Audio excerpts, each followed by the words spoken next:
Bonjour pour cette deuxième vidéo, lève de seconde. Donc je vais faire avec vous la partie B et la conclusion du thème, donc finalement pour que tout soit terminé.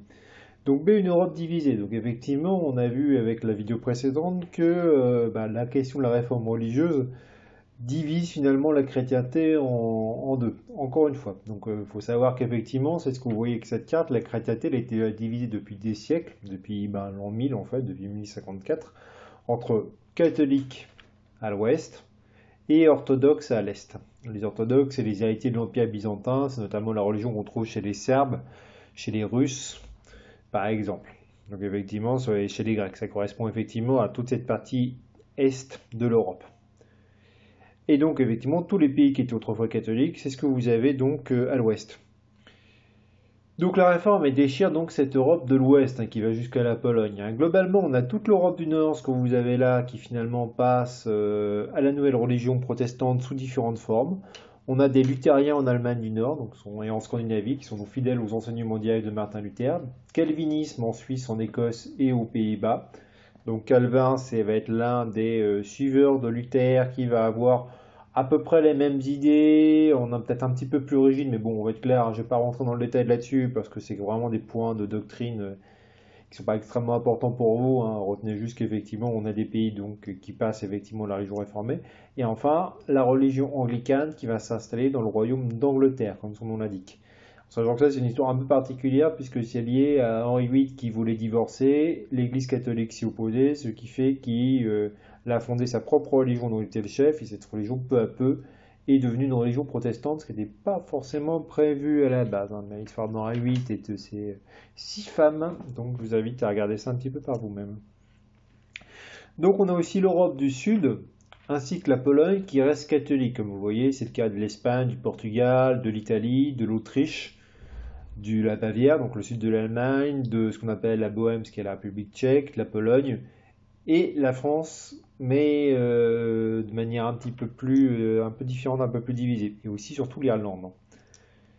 Donc la France, par exemple, reste majoritairement catholique avec des minorités protestantes. Donc vous voyez qu'effectivement, cette carte-là montre bien que finalement, on a 3 pays qui vont affronter quelques problèmes.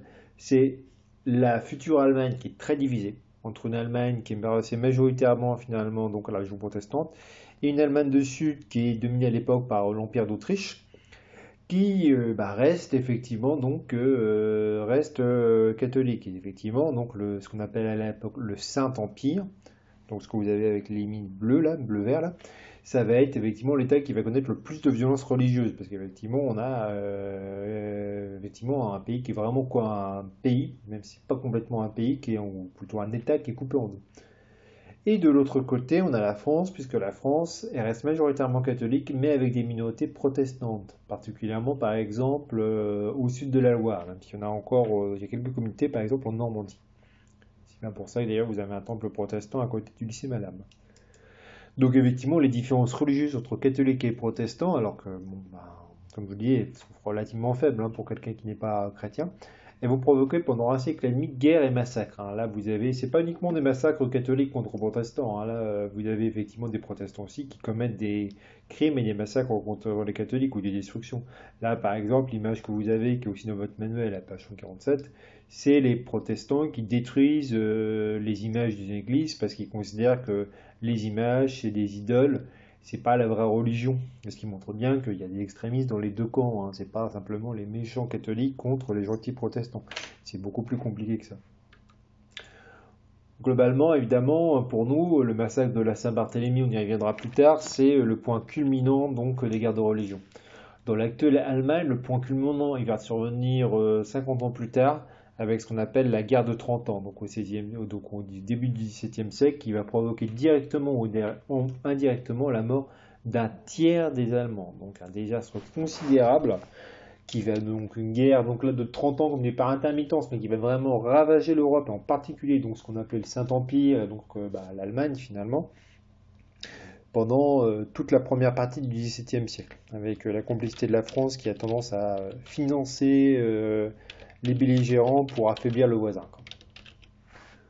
Donc voilà, donc ça, vous voyez, c'est une Europe donc, qui est très nettement divisée. Et bon, si on devait retenir, c'est l'Europe du Nord contre l'Europe du Sud, et en sachant qu'après, même encore aujourd'hui, c'est resté pendant très longtemps une sorte de division et de problème, hein. Mine de rien, la question irlandaise, puisque l'Irlande, si jamais vous avez vu la carte, comme je vous le disais, elle reste effectivement donc catholique.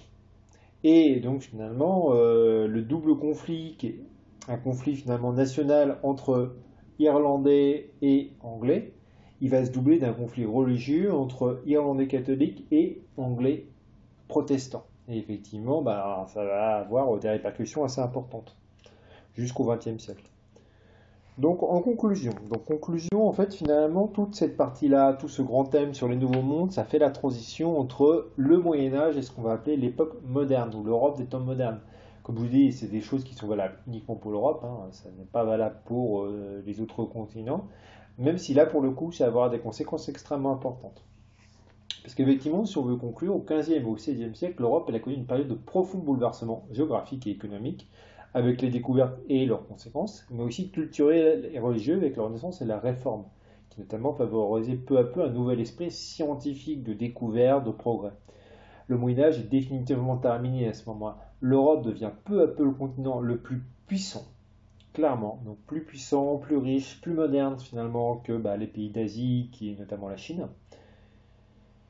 Et par contre, c'est un continent qui reste divisé, hein, plus que jamais. Et bientôt, les guerres entre les royaumes européens vont avoir lieu non seulement en Europe, mais aussi sur d'autres continents et océans, puisque finalement la question, c'est la primauté en Europe, mais peu à peu, ça devient peu à peu la primauté sur le monde, hein. Donc effectivement, ça c'est ce que on verra par la suite, et c'est ce que vous verrez évidemment avec votre programme de première.